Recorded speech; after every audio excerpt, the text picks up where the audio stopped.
In this video, we're going to talk about the neighborhoods that are within a 15-minute drive to Naval Base Kitsap Bangor. So stay tuned all the way till the end.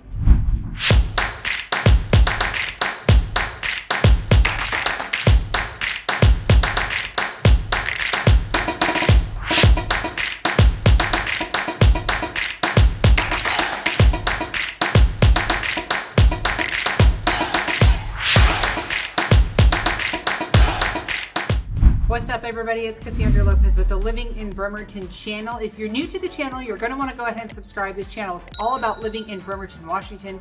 So whether you are relocating here for the first time or maybe you're already in the area, be sure to hit subscribe, tap that little bell so you're notified every time I drop a new video, and you can reach out to me directly. This is my cell phone and my email address. Feel free to reach out if there's anything I can do to support your relocation to Bremerton, Washington. All right, welcome to the back end of the Northwest MLS Matrix. This is where I plug in all your criteria for your home searches. And I'm going to show you from this map where we can find properties that are located within a certain distance of a benchmark, right? So for this particular video, we're looking at neighborhoods that are within a 15-minute drive of the Sub-Base Bangor base. Okay, so here's our map. Here's Kitsap County. And we go to this little car icon with a clock on it, drive time. And for this particular purpose, I chose the coordinates for the visitor center, which is right outside the main gate. So you just click on the little coordinates here. I mean, I would click on the little coordinates there, you wouldn't. So drive to here, arriving at 8:30 a.m. in 15 minutes on a Monday. So we're going to change this to 7 a.m. because I know a lot of people get there earlier than 8. So we add, and boom, it gives me a little outline. This is the outline map for a 15-minute drive to Bangor at 7 a.m. on a Monday morning. So these boundaries are based on, an integrated algorithm, basically. So, there's nothing saying that, well, maybe this little neighborhood over here, actually that was part of Bangor. So we come up here, maybe this little neighborhood right here is 16 minutes instead of 15 minutes. And we want to make sure that we're including properties in here. Well, I can always just drag the boundary like this. And I would move it because you want to make sure that, all this coastal property, this is probably really nice property. You may want to include that, So if we're going back to the matrix, I'm going to click active. I'm going to click residential. And then we already have our map area selected that we just did on the map section. And we have 103 options, which is actually pretty cool. So within a 15-minute drive to Bangor Subbase, there's 103 properties for you to choose from. And these range from new construction to, across the board. I currently do not have condos selected, but I could totally do that. So the neighborhoods that are within that range. So looking at just the way this boundary is set up and the neighborhoods that fall within. So we're looking at East Central Kitsap, which is this area here.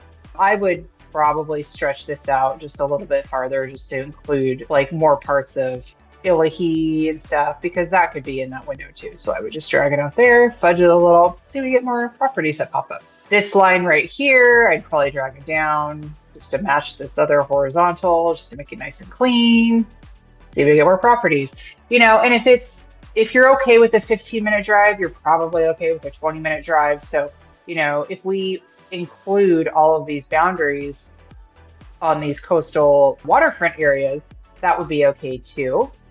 In fact, what I typically do when buyers, give me a radius drive distance they would like to achieve, I will actually say they do want the 15-minute drive to Bangor. I'll go in here and I'll make it actually 20 and update it. And we get a little more to choose from. Each one of these pins is an active property.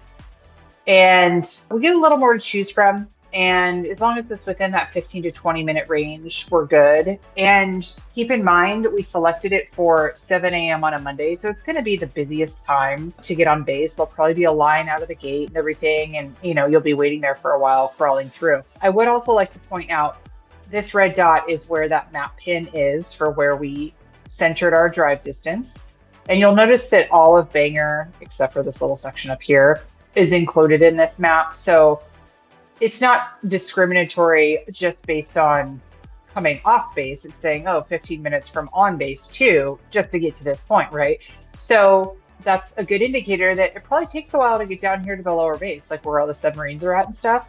I know that people coming from Silverdale area, right around here and right around here, up here in the southern Poulsbo areas, it's, a 10-minute drive to the gate, but then it's another 20 minutes just to get all the way down to lower base. And so it's a pretty substantial commute, even after you get on base. So just keep that in mind if that's where you're headed.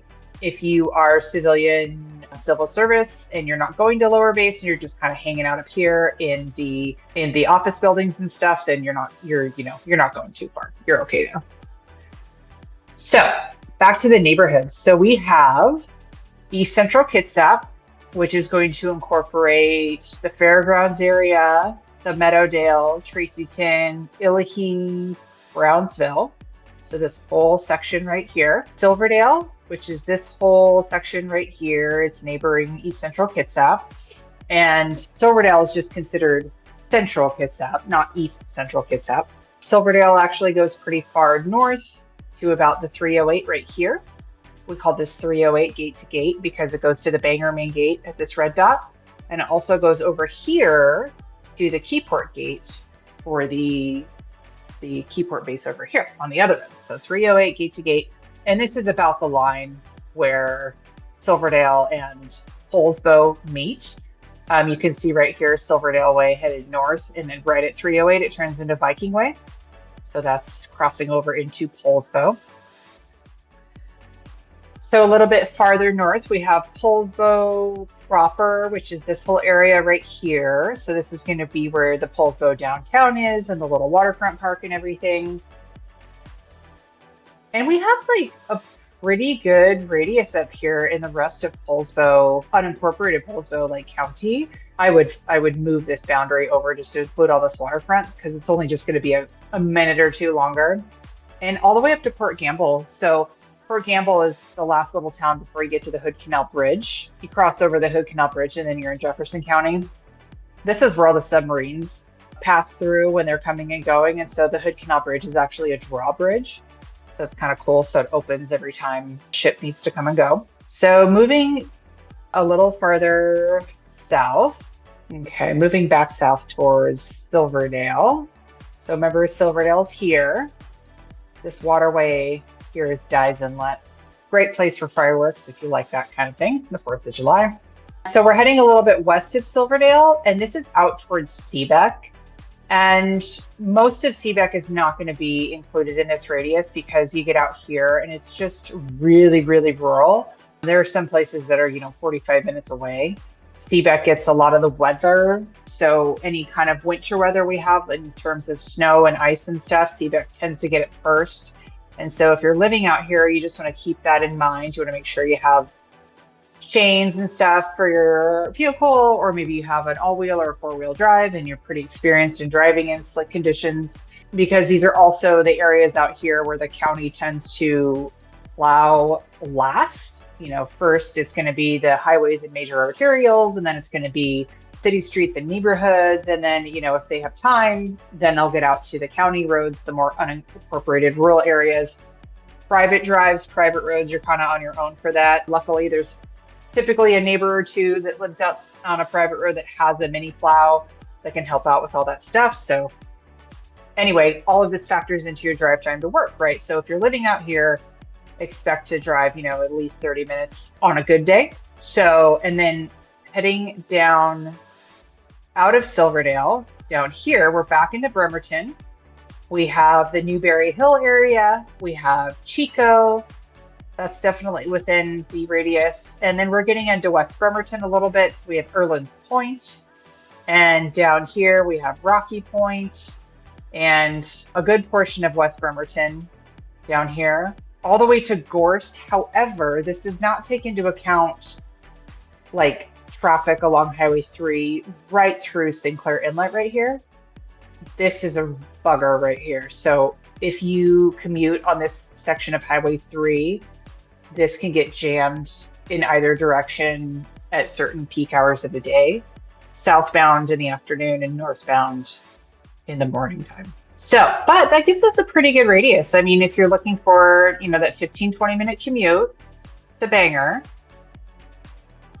we have tons to choose from. And as you can see here, heading over to just the line item results, we have, tons of properties in Bremerton.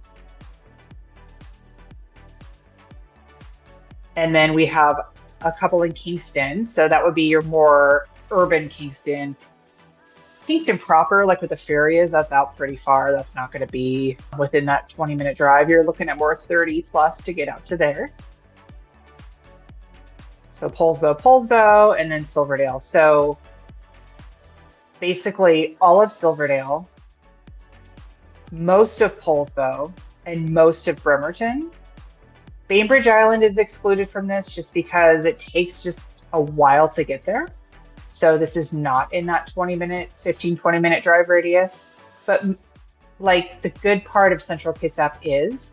So if you're wanting to stay in this area, you have plenty to choose from and lots of neighborhoods to check out. And these properties range from what I call cookie cutter homes or tract homes. So, the planned unit developments where the lots are super tiny, like they're on a postage stamp lot, and the homes are kind of close together, 10 feet, at the minimum. And, you're pretty packed in there. It's pretty dense neighborhoods. Those are going to be like the newer ones where they go for high density. But there's also, conversely, a ton of acreage properties. We have a good amount of waterfront property throughout here. We have equestrian properties. And then we just have run-of-the-mill suburban neighborhoods, where, for example, my neighborhood, every lot's a quarter acre and there's 125 homes in the neighborhood. And, we're not too close together, but it's certainly not considered acreage. Plenty of neighborhoods like that throughout East Central Kitsap as well.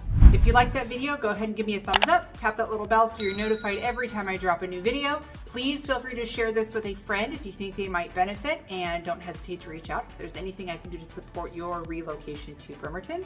Bye for now.